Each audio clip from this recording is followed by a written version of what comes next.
Buenas noches a todos, bienvenidos a Plan M, ya estamos en vivo hasta las 10 de la noche. Se está dando una paradoja en la economía que está siendo muy discutida dentro del gobierno, ¿no? Hay una interna económica que es conocido por todos dentro del gabinete que de alguna manera se viene agudizando en los últimos tiempos. Es la interna entre Alfonso Pratgay, el ministro de Hacienda, con el presidente del Banco Central, Federico Sturzenegger.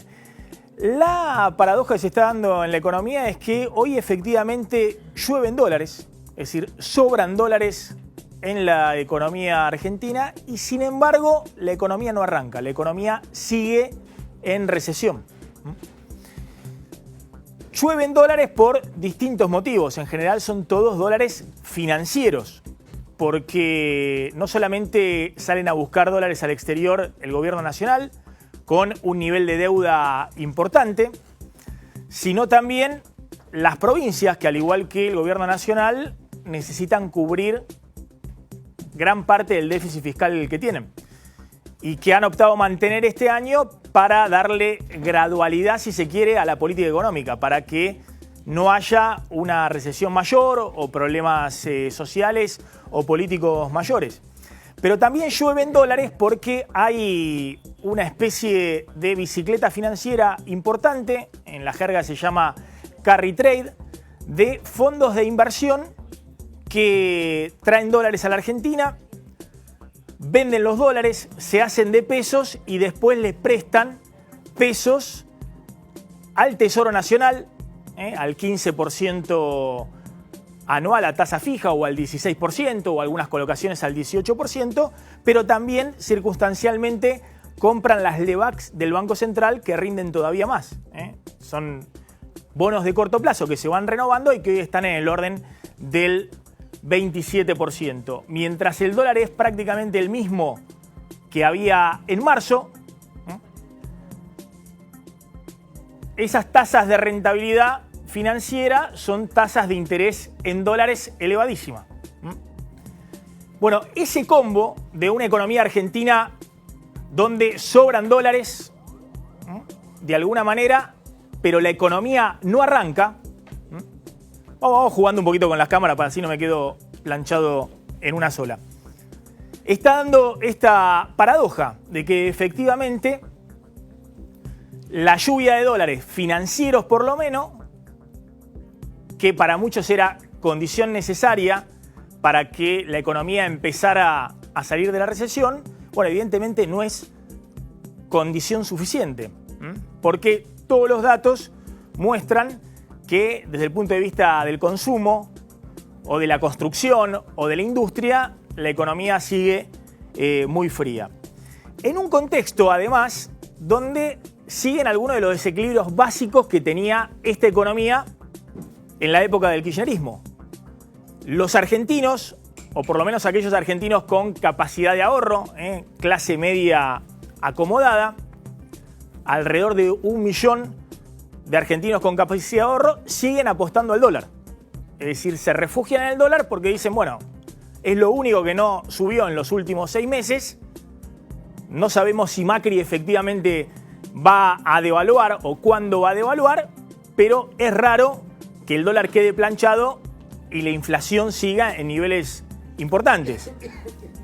No es la inflación ya del 40%, pero aunque la inflación esté en el 20 o el 25% el año que viene, bueno, en algún momento cuando la inflación va superando sistemáticamente al dólar, algo pasa en la Argentina. Y lo que pasa es que en algún momento hay que acomodar el dólar. Ahora, ese contexto, que también tiene que ver con que efectivamente por la inflación pasada el dólar ha quedado barato, pero no porque la mayoría de las consultoras digan que el dólar de hoy es el dólar, si se quiere, más barato de los últimos años, sino por la constatación obvia de que no solamente sigue el atesoramiento en dólares muy fuerte de un sector de la clase media a razón de 1.000 millones de dólares por año, sino que además hay un boom por la cuenta de pasajes y turismo al exterior. El mismo boom que había en el 2015 y después hubo que devaluar, y el mismo boom que había en el 2013 y después hubo que devaluar. Ahora, la diferencia de hoy es que, insisto, sobran los dólares. Que si los argentinos siguen atesorando dólares, por un lado, o gastan 8.000, 9.000 millones de dólares este año en viajes al exterior, pese a eso, el ingreso de dólares financieros, ya sea por la deuda que toma el gobierno nacional, las provincias, las empresas privadas, o por el ingreso de inversiones financieras de cartera buscando rentabilidad en las altas tasas de interés locales, bueno, esa oferta de dólares supera a la demanda de dólares como refugio del ahorro de los argentinos, que persiste como en los mejores tiempos del kirchnerismo antes de que pusieran el cepo. Ahora, en ese contexto, está claro que el gobierno ya empezó en una etapa en la cual está apuntando todos los cañones para que la economía crezca en el 2017. Y sin embargo, la economía todavía no crece. Y todos los consultores económicos, todos los economistas dicen que efectivamente la economía va a crecer el año que viene. El tema es cuándo empieza el crecimiento, cuál va a ser la magnitud del crecimiento y si ese crecimiento va a llegar de alguna manera al empleo o a los sectores más carenciados para que eso se traduzca también en una valoración importante en un año de elecciones. Bueno, ¿quién tiene la responsabilidad hoy de que la economía no crezca? ¿Por qué no crece la economía? ¿Por qué la economía todavía no arranca si ya levantaste la principal restricción que tenías, que era la falta de dólares? Ahora está liberada esa restricción, sobran los dólares. Bueno, una interpretación, esta discusión la tuvieron la semana pasada, de hecho, con Federico Sturzenegger, el presidente del Banco Central, un grupo grande de economistas. Una interpretación es que, la más obvia, la economía no arranca porque todavía estás manteniendo un cepo monetario, tasas de interés muy elevadas en términos de lo que estás proyectando de inflación. Los economistas hablaban de por lo menos 8 puntos de tasa de interés más alta de la que debiera tener hoy la Argentina, y eso está ahogando no solamente el capital de trabajo de las pymes o de sectores empresarios que hoy no tienen el financiamiento necesario, sino también del crédito para consumo o el crédito para darle un arranque, si se quiere, a la economía en el corto plazo. La otra cuestión tiene que ver con que mientras no se estabilice la caída del nivel de actividad, sigue habiendo un temor muy grande de amplios sectores de la sociedad a perder el empleo. Y cuando eso ocurre, se retrae el consumo. Es decir, si sobran algunos mangos en la familia, en vez de gastarse, se ahorran. Y como en la Argentina, insisto con esto, no se ahorran en pesos, sino fundamentalmente en dólares, el crecimiento de los depósitos en dólares antes del blanqueo este año supera holgadamente al crecimiento de los depósitos a plazo fijo en pesos. Bueno, eso le pone una traba al crecimiento del consumo o a la reactivación en el corto plazo. Hoy todos miraron al Banco Central porque el Banco Central ratificó que por ahora no va a bajar la tasa de interés. Entonces, esta discusión que había entre los economistas, donde todos coincidían en que al Banco Central le sobra tasa de interés, que tiene una tasa de interés muy alta, que es lo que facilita que ingresen muchos dólares a la Argentina y lo que le permite también al gobierno nacional financiarse a largo plazo en pesos a tasa fija, pero ese ingreso de dólares es lo que mantiene el dólar planchado y de esa manera agudiza el atraso cambiario y genera que la economía no arranque. Bueno, hoy Federico Sturzenegger, el presidente del Banco Central, ratificó que la política es mantener la tasa de interés alta, la tasa de las DEVA, que es la tasa de referencia para el resto del sistema, y que en ese contexto lo hacía porque la prioridad del Banco Central es cuidar que la inflación no reaparezca. Es raro el comunicado del Banco Central porque el comunicado del Banco Central dice no hay indicadores que muestren un rebrote de la inflación en el mes de octubre, si bien octubre va a ser un mes donde la inflación por el aumento de la tarifa de gas después del fallo de la Corte va a dar un número de inflación más alto que en septiembre. Pero, dice Sturzenegger, si bien no hay señales de que esté habiendo un rebrote de la inflación, como la mayoría de las consultoras privadas, en una encuesta que tiene el Banco Central de consultoras de alrededor de 50 consultoras privadas, están pronosticando para el año que viene una inflación del 20%, que está por arriba de la meta que pone el Banco Central del 12 al 17%, va a mantener la tasa de interés elevada. Bueno, hay una discusión muy fuerte en el gobierno. Hace rato que Prat-Gay dice hay que bajar la tasa de interés. Y sobra mucha tasa de interés. Si el Banco Central está proyectando, o los economistas están proyectando que la inflación el año que viene va a estar en el 20%, o el Banco Central dice 17%, no podés tener hoy en la Argentina una tasa que efectiva real no es del 27% o del 26,75%, que es la tasa de referencia de la LEVAC, sino que efectivamente está en el 30%, es decir, una tasa mucho más alta de lo que es la inflación futura. Pero bueno, claramente lo que ha quedado expuesto en las últimas 6 semanas, que es cuando el Banco Central deja de bajar la tasa de interés y dice, acá me planto, hay que priorizar que la inflación no vuelva a dispararse o no vuelva a subir.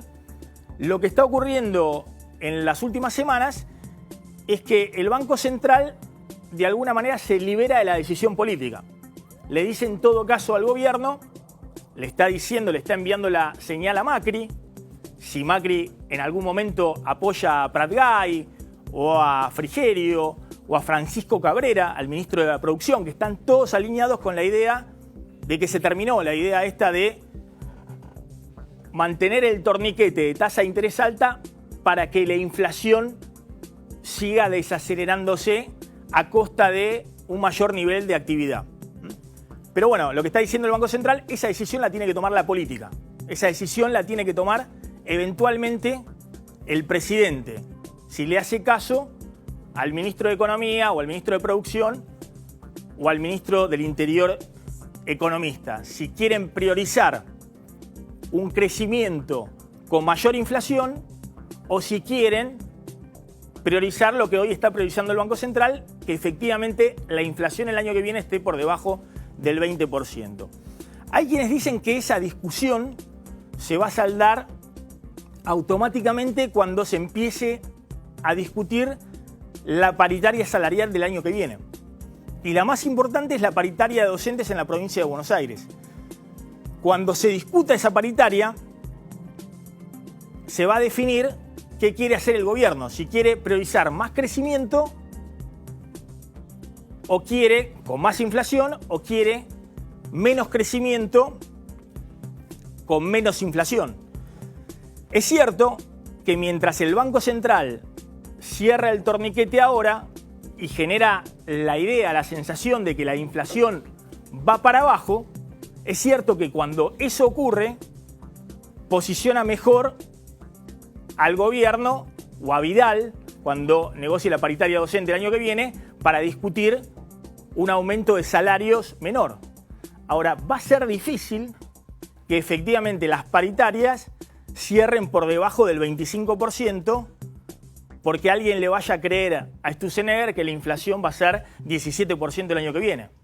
Y va a ser difícil eso porque efectivamente, si bien este año no fijó metas de inflación el Banco Central, sino que fue el Ministerio de Economía el que decía que la inflación iba a ser 25% y iba a ser 40%, todos los economistas creen que si el gobierno quiere crecer 3-4% o más el año que viene, y bueno, los salarios le tendrán que ganar a la inflación y muy probablemente la inflación, el FMI está proyectando 23% de inflación para la Argentina, la mayoría de los consultores económicos 20%, bueno, los salarios van a estar por arriba de ese rango y una vez que se defina eso, el Banco Central va a tener que definir qué hace con la tasa de interés.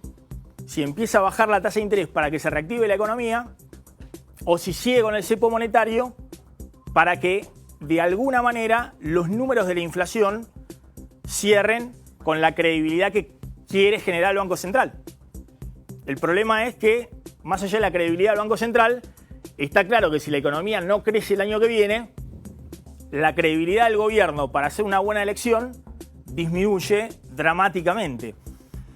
Claudio Zlotnik, ¿cuáles son los números de la economía hoy? ¿Cuáles son los números que se dieron a conocer en las últimas horas, incluso por el propio INDEC? Todos números de nivel de actividad que muestran la economía todavía en un nivel de enfriamiento muy importante. Mira, lo más importante apareció en las últimas horas de la mano de la FIP. La FIP dio a conocer el primer día de noviembre la recaudación del mes de octubre, que, bueno, de alguna manera va a mostrarnos, o es el primer indicador que aparece de lo que sucedió, por ejemplo, con la actividad económica, pero también con el consumo. Y marca un crecimiento de apenas el 24,4%. ¿Y por qué digo apenas? Y porque comparado con la inflación que venimos teniendo, bueno, algunas consultoras creen que la caída real de la recaudación fue de por lo menos 11 puntos, porque la inflación del mes pasado anduvo en por lo menos 35-36% en las mediciones anual, ¿no? Más optimistas. Y no solamente eso, no solamente tenés una recaudación que se degrada, sino que se degrada en base a una menor recaudación del IVA. El IVA DGI, que es el IVA atado al consumo, también viene muy para abajo. Creció 20%. A ver, repasemos rápidamente los indicadores de distintos sectores que muestran también que la economía sigue con recesión. Y bueno, mira, hay que determinar. Consumo, a ver, consumo. En el consumo, ventas minoristas medido por la CAME, los préstamos con tarjeta de crédito, la venta de electrodomésticos en los pequeños comercios. Todo en septiembre fue negativo. Todo negativo, y viene siendo negativo en los meses anteriores, con una condición accesoria, y es que a medida que fue pasando el año, estos numeritos que relacionados con el consumo empeoraron, los números en rojo empeoraron. Bueno, ¿qué pasó con la industria? El dato que dio ayer el INDEC, que también muestra una caída importante en septiembre. Y fíjate, del 7,3% de baja interanual, y ahí yo incluí el numerito de Fiel, que es una medición histórica pero privada. ¿Por qué lo incluí? Porque miden mes contra mes, o sea, lo que pasó septiembre contra agosto. Ayer desestacionalizado, es decir, claro, sin tener en cuenta la particularidad de septiembre y de agosto, que también dio una caída, aunque es una caída menor de lo que venía acumulando la industria en el año. Pero ¿por qué lo destaco? Porque Alfonso Pratgay, en la conferencia de prensa que brindó ayer junto a Abad, dijo: hay que prestarle atención no tanto a los números interanuales, que seguirán siendo negativos, sino qué pasa mes contra mes. Si uno compara julio contra agosto, agosto contra septiembre, allí se empezará a notar cierta mejora de la economía. Bueno, esa mejora, por lo menos en la industria, no se da en base a datos privados, porque el INDEC dejó de dar estos indicadores. Ahora vamos a hablar un poquito de ese tema. Tiene que ver con lo que decía la otra vez Bein acá. Bueno, siempre cuando vas al doctor, bueno, vos te decís estoy mejor respecto a la semana pasada o a 15 días atrás. Claro. Ahora, tal vez si te comparás con un año atrás, estás peor.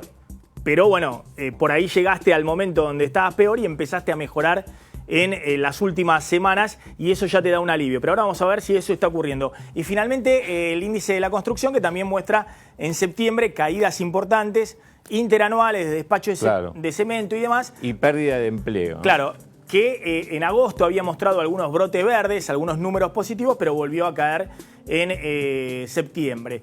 Bueno, ya está Guillermo Oliveto, hombre clave porque analiza en su consultora, bueno, qué pasa con el consumo, y no lo analiza en términos genéricos solamente, sino que en general las empresas le piden los informes para ver, bueno, a ver qué está pasando con el consumo masivo en tal o cual sector, y si hay caídas que se perpetúan o si en algún momento hay algún repunte. Está Mariano Barrio, también del Diario de la Nación, que además es el hombre del Diario de la Nación en Casa de Gobierno. Bueno, la Nación tiene varios periodistas ahí destacados, pero bueno, uno de los más destacados es Mariano Barrio. Mariano, se vive un poco la tensión dentro del gobierno, más allá de que no tenemos tiempo, pero en los últimos 2 meses, distintos funcionarios, el propio Macri, Pratgay, Marcos Peña, Mario Quintana, todos han salido a decir lo peor ya pasó, la economía ya pegó la vuelta. Exacto, sí. Esta tensión que vos decías sobre el tema de la tasa de interés entre Alfonso Pratgay y Federico Sturzenegger también remite a otro tema, que el gobierno está utilizando como ancla antiinflacionaria el tema de la tasa de interés porque no puede utilizar el tema del déficit fiscal, porque el déficit fiscal no lo puede bajar tan fácilmente y en ese sentido ahora está discutiendo el presupuesto, ¿no?, con la oposición. Hoy se terminaron prácticamente las últimas negociaciones, mañana se empieza a votar el presupuesto en el Congreso.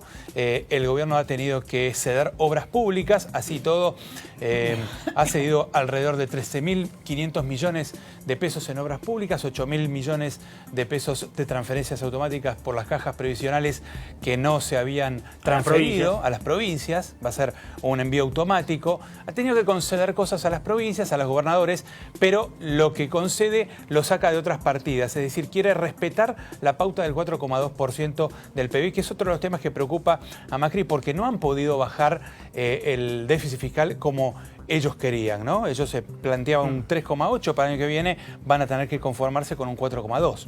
Vos sabés que la discusión también es cierto, del tema de si bajar o no la tasa de interés. También en el Banco Central te dicen, bueno, si baja la tasa de interés a 20% y no a 27% como está hoy, ¿qué pasa con la demanda de dólares y qué pasa con la oferta de dólares, con los dólares que ingresan al país? Es decir, ¿ingresarían tantos dólares financieros? ¿Y cuánto se te va de demanda de dólares para atesoramiento? Es decir, si a estos niveles con tasa de interés muy alta y el atractivo de poder colocar en pesos, aún así seguís con el problema que tenía el kirchnerismo y que liquidó de alguna manera el modelo del kirchnerismo, que el ahorro de los argentinos se atesora en dólares. Sin embargo, es cierto que el blanqueo ha sido muy exitoso en su primera etapa, que esto muy probablemente signifique que va a ser mucho más exitoso en la segunda etapa y que hoy sobran los dólares en la Argentina. Es decir, si hoy no hay un problema en la Argentina es que falten dólares y se está viendo en el aumento de reserva del Banco Central. Está con nosotros Guillermo Oliveto. Bueno, ¿por qué no arranca la economía, Guillermo? Mira, Maxi, hay varios motivos, pero el primero es que finalmente la pérdida de poder adquisitivo de la gente este año va a terminar entre 5 y 7 puntos, yo te diría ya a esta altura casi jugado, ¿no? 40 puntos de inflación, 33 promedio de recuperación salarial, ahí tenés una brecha importante. Y por otro lado te diría que hay como una conducta de los consumidores muy definida de que este es un año de reordenar las cuentas. Yo creo que el fenómeno de las tarifas impactó, fue el más disruptivo dentro de lo que iba a ser el reacomodamiento del año. Todos sabíamos que el año iba a ser difícil porque estaba la devaluación, iba a tener un traslado a precios, pero esto ya había pasado en 2014. ¿Cuál es la novedad del 2016? Lo que provocó, por un lado como efecto real y por otro lado como efecto temor, simbólico. ¿Qué iba a pasar? ¿Cuánto me iba a venir aquella factura casi mítica del gas en el mes de junio, de julio? Que era un tema que entró en la agenda de la sociedad. Yo creo que en este sentido la Corte hasta le dio una mano al gobierno, reordenando un poco esa situación para que la gente pudiera calmar sus expectativas en función de eso. Pero hoy 74% de los argentinos volvieron a decir en septiembre que recortaron gastos versus el año pasado y 70% que tienen menos poder adquisitivo que hace un año atrás. Bueno, esto definitivamente... La caída del consumo en todos los sectores. Explica la caída de casi todos los indicadores. A ver, hay un elemento, uno ve destrucción de puestos de trabajo en el sector privado, por lo menos formal, los 120.000, 130.000 puestos de trabajo de caída en el sector privado formal. No sabemos qué pasó en el sector informal. Y no es muy distinto la destrucción de puestos de trabajo en el 2014. Es que el año va a terminar siendo bastante parecido a 2014 en general. Ahora sí hay un elemento que es distinto, que si bien no ha habido caída del empleo, por lo menos los indicadores que muestran ANSES, AFIP y el Ministerio de Trabajo en el sector público, sí desde el gobierno se minimizó el tema de la pérdida de empleo de un primer momento, diciendo, bueno, que cada sector ajuste, recorte como pueda y después veremos cuando la economía empiece a crecer. Eso no generó un miedo adicional a perder el empleo en toda la economía y eso también está probablemente tirando abajo, además de la caída del poder adquisitivo, la expectativa de consumo en el corto plazo. Sí. Si alguien no sabe que va a tener empleo y trata de reducir al mínimo sus consumos más allá de la pérdida del poder adquisitivo salarial que ha sido grande. Es que vos tenés un fenómeno que se retroalimenta ahí, Maxi, porque si la gente ve que la calle está fría, el temor existe. Bueno, hoy tengo, pero mañana puedo no tener trabajo. Entonces, en ese contexto me parece que el debate que vos planteabas al inicio es hoy central. ¿Cuándo la economía empieza realmente a tomar otra vez temperatura? Y no la economía solo la macro, sino la economía de la calle, la que la gente puede percibir en la cotidiana. Nosotros tenemos la expectativa de que esto empiece a suceder hacia el final del año, en noviembre, diciembre, octubre, todavía no hay datos prácticamente, pero por lo que estuvimos consultando con algunas compañías no ha sido tampoco de los mejores meses. Septiembre fue peor de lo que esperábamos.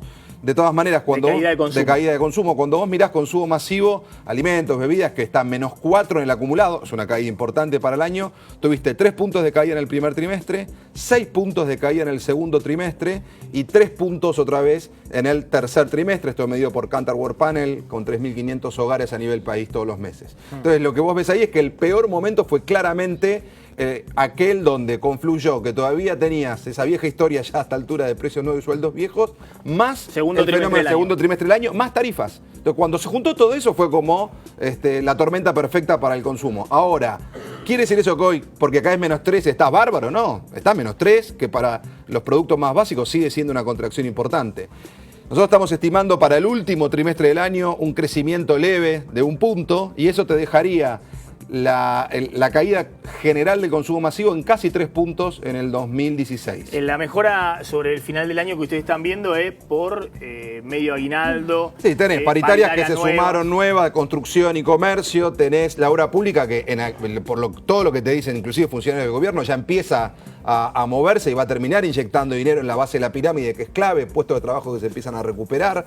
Tenés también un elemento adicional de la estadística que va a ayudar. Diciembre fue un mes malo el año pasado. O sea, cuando vos compares con 13 de diciembre, ya los números van a empezar a estar un poco mejor. Ahora, no deja de ser un año de contracción clara del consumo, donde pegó en bienes básicos como alimentos y bebidas y también pegó fuerte en bienes durables. Electro, nosotros lo estamos viendo cayendo casi 14 puntos y indumentaria cayendo casi 8 puntos. ¿Por qué crece? El único sector que crece son las ventas de autos en el mercado doméstico. Sí, hay dos sectores. La producción de autos cae porque es muy fuerte el golpe de Brasil, gran parte de la producción nacional se vende a Brasil, pero los patentamientos crecen. Sí.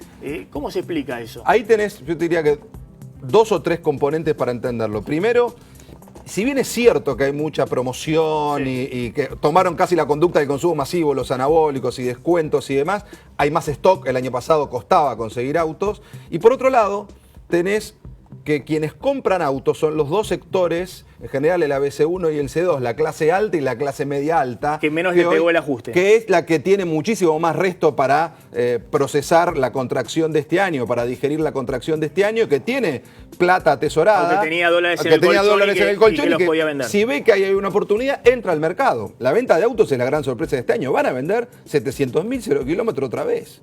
Es casi 8 o 9 puntos arriba del año pasado, cuando todo lo demás está en contracción en general importante, salvo bienes inmuebles, otro bien que tiene un comportamiento en la misma lógica. Es decir, el que tenía atesorado dólares lo podía sacar y también empezaron a repuntar operaciones inmobiliarias. Y la liberación del cepo ayudó muchísimo a ese mercado que venía súper deprimido después de 4 años de cepo, había caído casi 50 puntos, ¿no? A ver, la pregunta clave es, ¿cuánto crece para vos la economía el año que viene? ¿Estás en línea de lo que dicen todos? 3%. Sí, yo ahí, a ver, creo, te lo voy a decir al revés, que es más lo que yo estudio, Maxi, que es el consumo. Yo creo que el consumo es un fenómeno no solo de la microeconomía o de la economía de la calle, sino que tiene impacto social y por ende toca la política. El año que viene es un año clave, y lo hemos hablado acá varias veces. En función de eso, yo creo que no hay manera en una economía donde el consumo pesa el 70% del PBI, que no haya todos los cañones, que no estén todos los cañones del gobierno.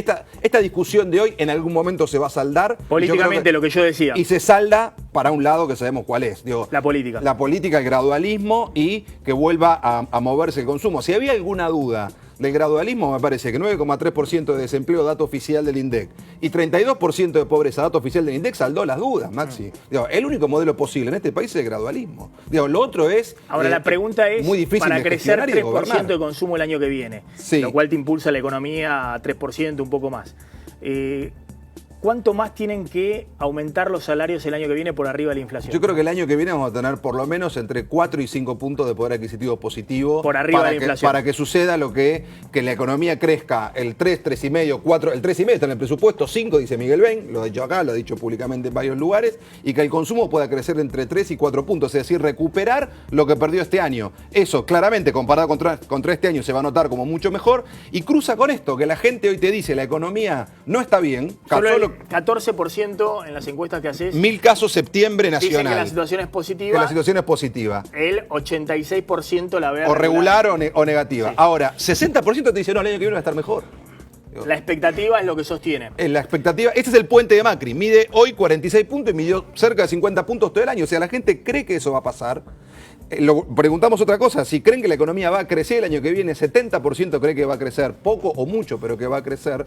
Y en definitiva, hay muchas ganas de que eso suceda además. Yo creo que ese es el capital social / político que tiene el gobierno, ¿no? ¿Cuánto tiempo tiene el gobierno para seguir manteniendo para que ese equilibrio sostenga esta brecha récord entre el presente y la expectativa? Es decir, ¿cuánto tiempo tiene para poner en funcionamiento la economía? Porque ojo que si tardás en poner en funcionamiento la economía, las expectativas pueden revertirse. Es decir, si se puede realinear la política de otra manera. Si vos seguís priorizando la idea de, mantengo el enfriamiento porque eventualmente eso me da menos inflación y me pueden prolijar algunas cuentas, ¿cuánto tiempo? Yo te diría que hay dos mojones. Hay dos mojones. Diciembre ya tiene que ser un mes mejor, hay que cruzar bien diciembre.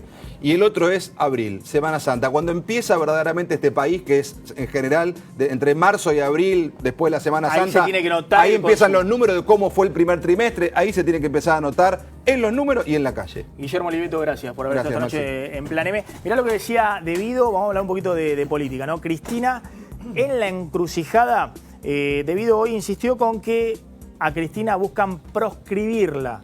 Así que hay presión del gobierno para que Cristina no sea candidata el año que viene. Un poco lo que dijo la propia expresidenta ayer. Yo creo que es al revés.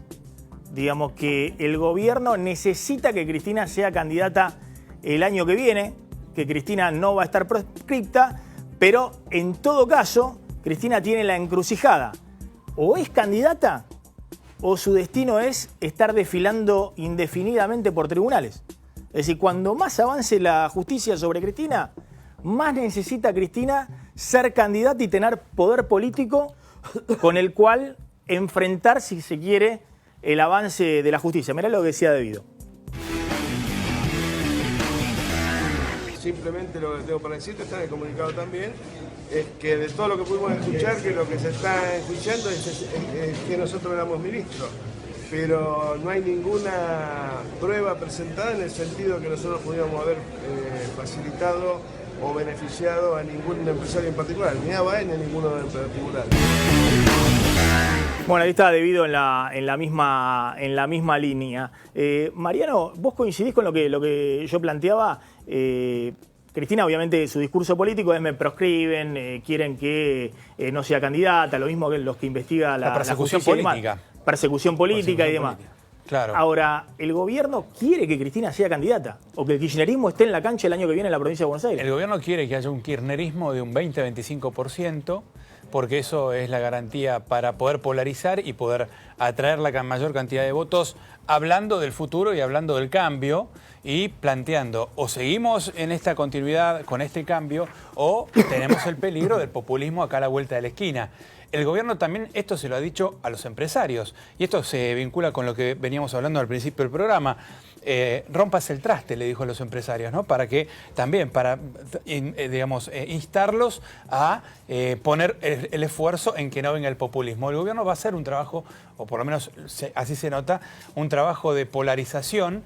Y además el 25 o el 20% de Cristina en la provincia de Buenos Aires puede garantizar para el gobierno un peronismo dividido, que es el escenario más conveniente, porque por otro lado va a estar Sergio Massa con el Frente Renovador y habrá que ver si los gobernadores del PJ y los intendentes del PJ en la provincia de Buenos Aires pueden construir una candidatura propia de Florencio Randazzo y si esta va a disputar en una interna abierta o digamos adentro del PJ o va a ir por unas fórmulas por separado. Claro, ¿no? Después hay que ver qué Cristina hay el año que viene. Obviamente una Cristina que la justicia avanza y donde están las causas de corrupción a la orden, obviamente es una Cristina que tiene un techo electoral difícil, pero muchos dicen que tiene un piso muy alto, es decir, que al kirchnerismo ya no le entran las balas. Aún si, ¿qué más puede pasar? José López, Lázaro Báez, Jaime y demás, Cristina tiene sus votos en la provincia de Buenos Aires. Ahora, ¿por qué decía la encrucijada de Cristina? Al contrario, me parece que cuando más presione la justicia, Cristina está con la idea de que la única forma de responder a la justicia es tener poder político. Que en la Argentina la justicia avanza cuando ve que alguien no tiene poder político y se detiene o gradúa los tiempos cuando ve que alguien recompone poder político. Exacto. No está muy errada en eso. Le pasó a Menem, le pasa a la propia Cristina, los mismos jueces que antes la protegían ahora investigan, pero uno ve las causas que tiene alrededor a Cristina y la verdad que está muy complicada desde el punto de vista judicial, en causas que afectan directamente a su patrimonio, y la pregunta es si esto que está ocurriendo, miremos las causas que están hoy, la de ayer, y la de hoy que fue debido a tribunales con el juez Julián Ercolini, en la investigación que ha hecho el fiscal Gerardo Policita, que tiene que ver con la madre, el dinero que salió vía Lázaro Báez de la obra pública del kirchnerismo. Dinero que ha tenido un capítulo en blanco y un capítulo en negro. El capítulo en negro es el que se investiga en la ruta del dinero K, que está investigando Casanelo por causa de lavado, donde ya tienen comprobado que Lázaro Báez tenía cientos de millones de facturas apócrifas en la contabilidad austral, que ahí salía guita en negro, alguna pasó por la rosadita, los dólares que se contaban en efectivo, parte ha ido al exterior y volvía para blanquearse al país. Pero también hay dinero en blanco que está en la causa Otesur, donde Lázaro Báez le paga a los hoteles de Cristina por habitaciones que no se utilizaban, dinero en blanco que está en la causa Los Sauces, que investiga Bonadío con el fiscal Rívolo, dinero en blanco por alquileres. Inmuebles. Exactamente, alquileres de inmuebles que Lázaro Báez, también Cristóbal López, pero en este caso Lázaro Báez, le pagaba también a la familia Kirchner de distintos inmuebles que investigaban. Es decir, todas estas causas en algún momento van a ir avanzando y la pregunta es si Cristina, si estas causas al revés, no es que proscriben a Cristina, porque es imposible que alguna de estas causas vaya a juicio oral el año que viene y la dejen afuera a Cristina la posibilidad de ser candidata, si al revés, si todas estas causas no la fuerzan a Cristina a estar en la cancha y ser candidata el año que viene.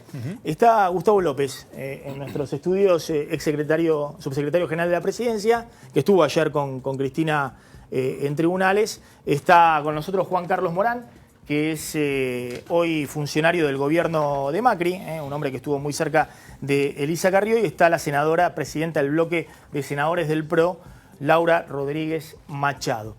¿Por qué el kirchnerismo va quieren proscribir a Cristina cuando todos dicen no hay posibilidad de que el año que viene, si Cristina quiere ser candidata, que alguien impida esa posibilidad?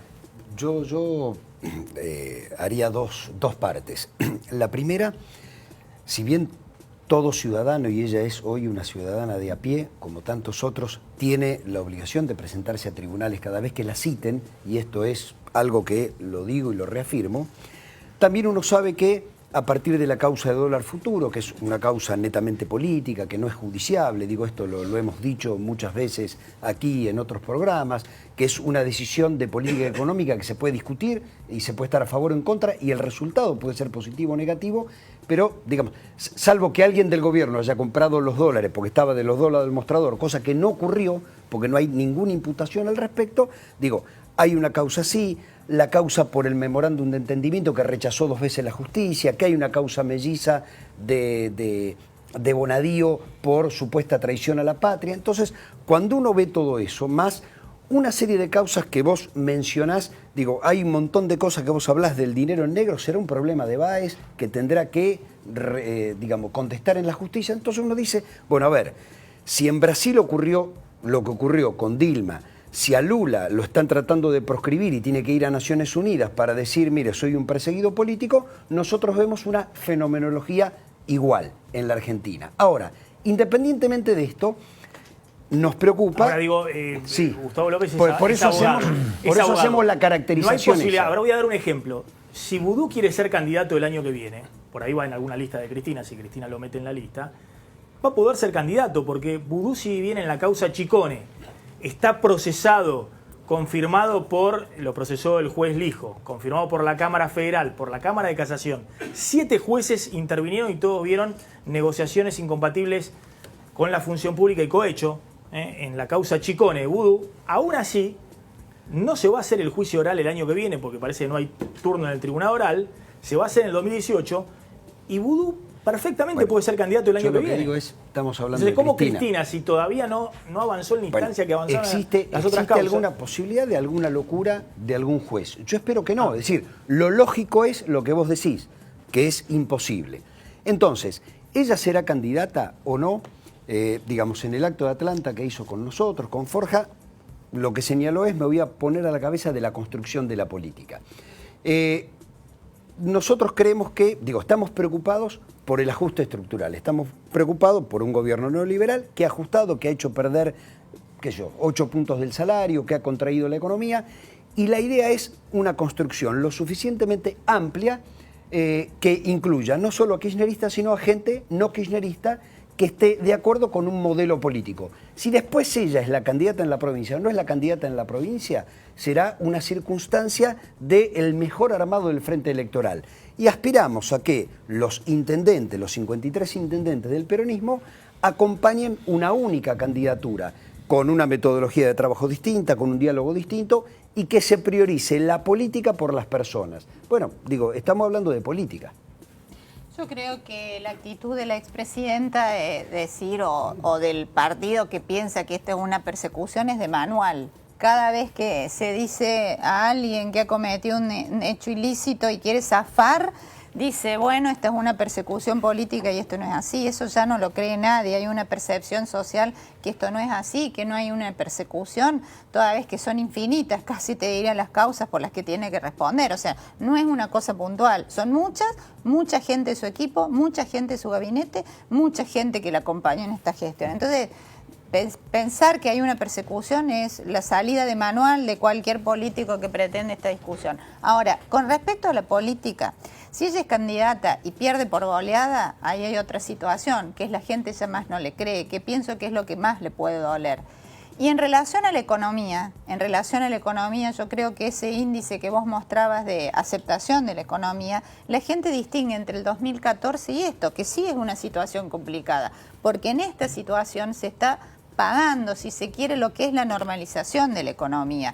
No solamente se inyectaba, como antes, algunos pesos en el mercado para que parezca que todo estaba bien, sino que ahora lo que se está haciendo es sentar las bases de un crecimiento económico, con cosas que antes hubieran sido impensadas que se pudiera realizar de esta manera y en la rapidez que se realizaron. La economía no crece por magia, la economía crece porque esas bases se sientan claramente a través de distintos factores. Se eliminó el cepo, se eliminaron restricciones, se normalizó muchos aspectos de índices de economía y de claridad. Eso hace que todos los economistas unánimemente vean en el año que viene un horizonte mucho más alentador que el que estamos viviendo. No quiero mezclar todo con todo, ¿no? Porque quiero volver al tema de la discusión. Ahora vamos a hablar un poquito de la política. Digamos, si el gobierno efectivamente necesita que Cristina esté en la cancha el año que viene en la provincia de Buenos Aires, y en todo caso es al revés. Digamos, que cuando más presión le meta a la justicia a Cristina, más posibilidad de que alguna lista del kirchnerismo duro o la propia Cristina esté en la cancha el año que viene. Pero mirá lo que decía el fiscal Carlos Rívolo, que yo creo que es uno de los fiscales que tiene más autoridad para hablar en este momento, porque es el fiscal que en su momento se enfrentó a Vudú cuando Vudú tenía todo el poder. Y cuando estaba solo, tan solo estaba, que Vudú al otro día, en el cual Rívolo pide el allanamiento de su departamento en Puerto Madero, sale volando por los aires el Procurador General de la Nación, es decir, el jefe de los fiscales, Esteban Rigui. Después lo corren a Rívolo y al juez Rafecá de la causa. Pero Rívolo instruyó una causa que después 7 jueces vieron en la dirección que había dicho el fiscal Rívolo. ¿Qué dijo cuando le preguntaban por los dichos de Cristina de que la persigue la justicia? Hace 22 años que soy fiscal y jamás he escuchado una frase que no sea en el mismo tenor. Cualquiera de los políticos o cualquiera de los expresidentes, y en este país se ha condenado doblemente a un expresidente y no por un delito menor, sino por tráfico de armas. A Carlos Menem. Claramente, siempre los momentos son de persecuciones políticas, nunca es el momento adecuado para el procesamiento, nunca es el momento adecuado para llamar a la indagatoria. La historia viene demostrando que cuando hay elementos de prueba, hay condenas. Y cuando no los hay, a veces hay sobreseimientos. Bueno, coincido con lo que dice Rívolo, coincido también con lo que ha planteado la diputada, la senadora Laura. La realidad es que, primero, acá no hay persecución política. Segundo, no se está proscribiendo a nadie. Es bueno un dato procesal. Todo lo que va a ocurrir después de la indagatoria de Cristina por una de las causas que lógicamente se relaciona a otras causas que tiene que ver con la matriz de corrupción del kirchnerismo en la obra pública, en 10 días se va a dictar un procesamiento o no. A partir de dictar un procesamiento empieza una serie de diligencias de prueba que pueden terminar con un juicio oral. Ahora, eso es un tiempo bastante importante y más aún cuando las causas de corrupción tienen un promedio lamentablemente de varios años. Por lo tanto, yo lo que digo, me parece que hay que descartar esta construcción que hace Gustavo y que hace mucha gente del kirchnerismo como estrategia de defensa judicial, una cuestión política. Aquí no hay ninguna cuestión política y aquellos que venimos planteando hace varios años, porque esto tiene precisamente origen en la causa que presentamos junto a Elisa Carrió en el 2008, y en donde planteamos no solamente esta causa puntual de obras viales, planteamos de que está pensado en términos de matriz de corrupción, está pensado en términos de organización, de asociación ilícita y que por lo tanto hay que seguir investigando otras cuestiones que están relacionadas como el transporte, la energía, la obra pública y demás. Sí, Maxi, yo creo que Cristina Kirchner, tengo la impresión de que puede acumular varios procesamientos, no va a ser detenida en el corto y en el mediano plazo, me parece. Los jueces en la Argentina, lamentablemente, ¿no? Los jueces federales también tienen termómetros políticos y muchas veces le tienen temor a detener o generar un hecho político tan importante como una detención en medio de una campaña electoral, y ya nos estamos aproximando a una campaña electoral. Es muy probable que a la expresidenta Juliana Ercolini la procese luego de esta indagatoria. Eso, por lo que se ha visto en los últimos tiempos, los jueces federales, después de indagar a los exfuncionarios, los procesan porque consideran que tienen que llamarlos a indagatoria una vez que tienen los elementos. Y desde lo político te cuento que Cristina Kirchner, a la gente del peronismo que va ahí la consulta, le dice que por ahora no tiene pensado presentarse de candidata. Pero no perdamos de vista que la expresidenta puede presentarse en la provincia de Buenos Aires, pero también en la provincia de Santa Cruz. Y me parece que ella va también a tomar la decisión de acuerdo a si puede ganar en la provincia de Buenos Aires o si puede ganar en la provincia de Santa Cruz, que es más probable que pueda ganar en Santa Cruz. Hay dos planos, me parece. La defensa judicial de Cristina, lo más fuerte de ayer es plantear, yo no era amiga ni socia de Lázaro Báez, y además esto pasó por todos los canales institucionales, o sea, traer a la causa a la mayor cantidad de gente posible, con lo cual se dilatan todos los procesos, exactamente, los jefes de gabinete, que vengan los presidentes de los bloques que votaron el presupuesto, es decir, y además la idea siempre esta de Cristina bueno, si coimió Lázaro Báez, ¿por qué no investigan cómo conseguía las obras Calcaterra, cómo conseguía las obras Techín y demás, y cómo también quedaba dinero en el camino con gobernadores, con intendentes, es decir, todo junto. Pero lo que pasa es que acá hay que diferenciar. Es cierto que un presidente no otorga licitaciones o concesiones o adjudicaciones de una licitación, muy cortito. Pero en el caso de Lázaro Báez, está probado que Lázaro Báez le alquilaba habitaciones a Cristina, está probado que Lázaro Báez tenía relaciones societarias con Cristina, tenían propiedades en común, había compraventas en común de distintas propiedades, con lo cual eso no pasó con Calcaterra, ni con Rogio, ni con Ezuco, ni con Wagner, ni con ningún constructor. El doctor Santiago Viola, que es el abogado de los hijos de Báez, de la familia Báez, de Martín Báez, y de los otros hijos de Báez, a decir que había varios negocios en común. De hecho, está en la causa del propio juez Ercolini, 19 operaciones inmobiliarias, 5 ventas de propiedades de los Kirchner Abad, distintas cosas que va a haber que probar en la justicia. Transforma en único al constructor Báez. Pero fíjense no que a es diferencia de cualquier otra constructor. época, Cristina ya no defiende a Báez. Cristina va con la defensa judicial diciendo, bueno, ahora prueben en la justicia la vinculación de Báez conmigo. Mira, Que Báez se arregle solo. Yo no, la verdad que no quiero ingresar en el tema legal judicial, porque es cierto, las adjudicaciones no las firma un presidente de la nación, todas las obras públicas se publican en el boletín oficial, todas las obras públicas pueden ser impugnadas, todas las obras públicas tienen competencia, y resulta que en 12 años y medio no hubo ni impugnaciones entre partes, ni problemas de competencia, y la verdad que todos los jefes de gabinete fueron los que firmaron, y yo confío en los jefes de gabinete, digo, jefe de gabinete como Alberto Fernández, como Sergio Massa, o como, digo, jefe de gabinete hoy no kirchneristas, o como Abal Medina. Es decir, porque todo el proceso fue un proceso transparente. Después, te puede gustar o no te puede gustar la relación que un presidente, como el presidente de la Nación, tiene con Caputo. Ahora, esto no significa, digo, a mí, cuando yo era secretario de Cultura de la ciudad, llamé una licitación para el Teatro 25 de Mayo, un único oferente, gobernaba Ibarra, la ganó Caputo. ¿Qué hago? No se la doy porque es el enemigo político, porque está con Macri.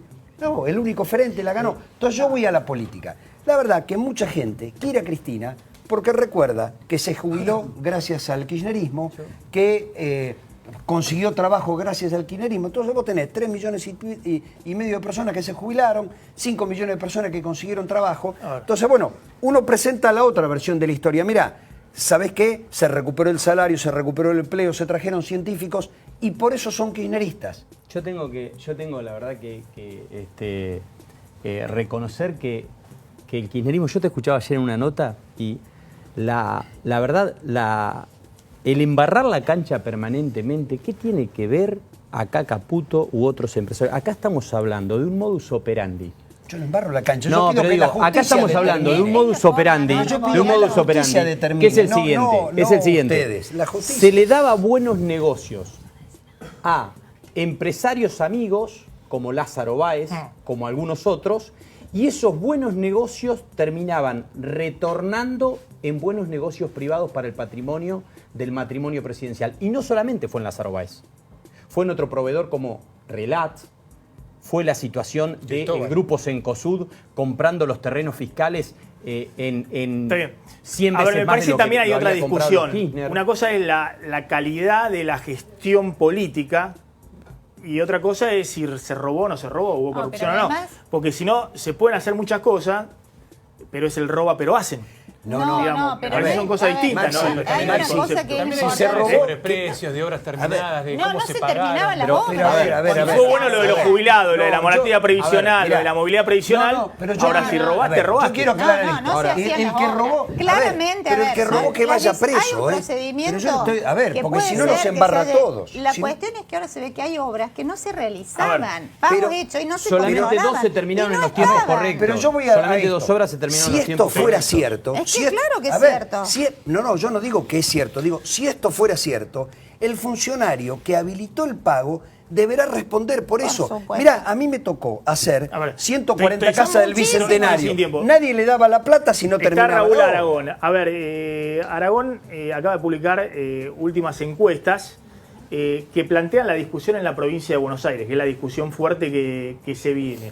Sí, Maxi, creo que es la batalla principal, la madre de todas las batallas. Nosotros venimos midiéndolo cada 40 días, escenario de elecciones a senador nacional por la provincia en escenario de paso. En escenario de paso, no escenario general.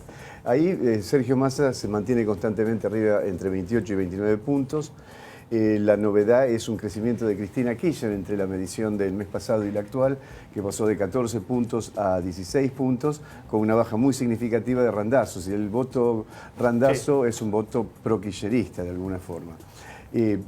Esto también... Me parece que hay un error ahí en la placa, porque yo había visto que Stolbizer estaba con mayor porcentaje. Y el que tenía 7 puntos era Jorge Macri, me parece. Jorge Macri tiene 7 puntos. Exactamente. Sí, efectivamente. Que está por arriba de Randazzo y demás. Pero a ver, más allá de esas discusiones que hoy, a tanto tiempo, lucen en telequia, ¿no? ¿A dónde van efectivamente en su momento los votos de Stolbizer? si el gobierno enfrenta a Cristina y demás. Eso es todo, es chino todo eso. Yo creo que... ¿Cristina hoy puede ganar en la provincia de Buenos Aires? No, hoy no puede ganar en la provincia de Buenos Aires, pero puede salir segunda.